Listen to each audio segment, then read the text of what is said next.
Donc je disais, je suis tombée sur une vidéo archi drôle. C'est une compilation de Laurent Wauquiez, un politique. Et en fait, c'est plusieurs interviews où il explique qu'il est pas raciste et qu'il est pour l'échange parce qu'il parle arabe. Et je vous jure qu'à chaque fois qu'on le contredit, il dit mais s'il vous plaît, vous pouvez pas me dire ça, je parle arabe. Et il répète la même phrase à chaque interview, mais à chaque interview, sa traduction elle est différente. Les gars, franchement, je le connais pas, donc je vais pas faire genre oui, il est raciste ou je ne sais pas, je le connais pas. Mais par contre, faut vraiment que les gens arrêtent de se défendre de ne pas être raciste en disant je parle telle ou telle langue, ça ne veut rien dire. Même si tu parles arabe, même si tu parles mandarin, même si tu parles wolof, dans toutes les langues, tu peux dire j'aime pas les noirs, j'aime pas les arabes, j'aime pas les blancs. S'il vous plaît, vous pouvez pas me condamner avec vos propos qui sont super insultants. Vous pouvez pas me dire à moi que je suis raciste et que je suis contre l'échange. Je parle l'arabe, j'ai appris l'arabe, madame. Man habbesh al-khul. Voilà. Les gens ils se rendent pas compte, hein. Je pense que je devrais faire une vidéo où j'énumère toutes les choses qu'il faut pas dire. Voilà. Parce que les gens ils sont pas au courant en vrai. En vrai, il y a certaines personnes, faut pas les blâmer. Il y en a qui vraiment qui se rendent pas compte des choses. Tu vois, c'est comme j'ai un pote, vraiment, je le kiffe, mais il se rend pas compte que les 3 dernières fois où on s'est vu, il m'a parlé wolof. Enfin, il a essayé, wesh. Jure, il vient me voir déterminé, il me dit Nengadef. Je dis Nangadef. Il me dit ah d'accord, bah qu'est-ce que ça veut dire?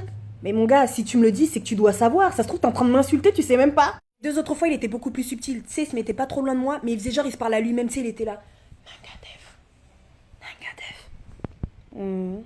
Attendez, j'ai un autre exemple. La semaine dernière, je vais chez le médecin, je rentre dans le bureau, je dis bonjour, il me répond Mali? Non. Vous venez d'où alors? Du Sénégal? Ah, c'est étonnant, moi c'est le Mali que j'avais dans mon bureau la semaine dernière.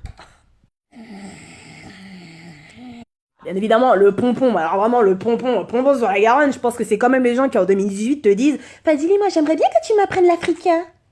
L'africain. C'est mon pote le pacat, là, je t'en avais parlé. Il est pas pakistanais, mais indien, tu m'avais dit. Ouais, mais on s'en fout, il s'appelle Prasad. Les personnes qui se défendent comme ça ou qui viennent te parler en te demandant directement des origines, c'est des personnes qui savent pas faire la conversation. Ils ont aucun argument. En plus, c'est frustrant à un moment donné. Et après, ils s'énervent. Ils disent, mais, franchement, souris un peu, t'as l'air énervé aujourd'hui. Non, j'attends juste de voir quelles vont être tes premières paroles envers moi. Wesh, ça suffit les forceurs là, les gratteurs d'amitié. Tu veux me parler de ton voyage au Cameroun? Attends, sois pas pressé, on va en parler à un moment donné. Mais m'en parle pas dès le début. Surtout qu'honnêtement, on s'en fout. Eh, Gars, t'es belle pour une noire, hein. c'est bon, cette fois je vais le faire. Non, je rigole, t'es moche, t'es moche, t'es moche, t'es moche. T'es laide à mort, un laidron.